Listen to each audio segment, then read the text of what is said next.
Okay. Ganda!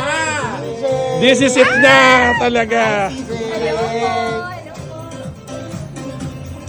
Also, the president of Miss Grand International, Panawan. Mr. Nawat Itzara Garcia. Once again, to all our media friends, palakpakan naman siya.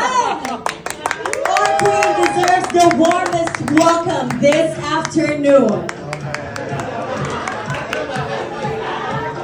Papa, Nawat.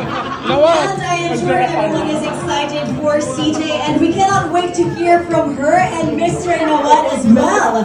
But CJ, sit back and relax, because now...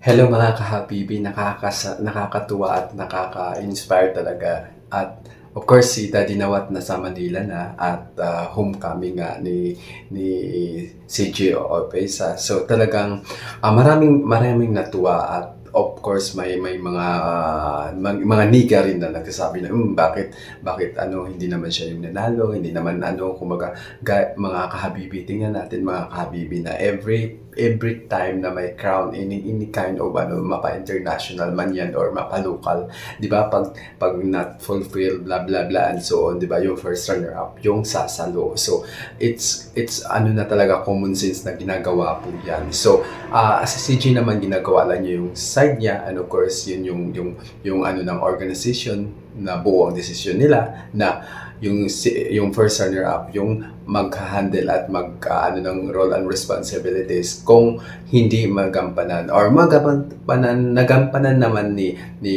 Miss India, Miss Grand India 2024 yung responsibility niya bilang isang nanalo, pero nag-step down. So sino yung kukuha ng crown? So sana maintindihan din ninyo na hindi kasi sinasabi nila gusto ng tira-tira, hungry sa crown. So guys, hindi natin masasabi ang Pilipinas na nagugutom sa crown kasi nga tayo sawang-sawa, ang dami na nating crown. Can you imagine, mapa small naman yan, o mapa Miss Universe or so hindi, daming crown na nakuha na po ng Pilipinas. So wala na po tayong ibagsigawan pa natin sa buong mundo na talagang nagugutom tayo sa crown, kasi marami tayong crown, hindi lang sa sa local or sa international man yan. So lahat, kahit mapaliit na man yan na beauty pageant contest ang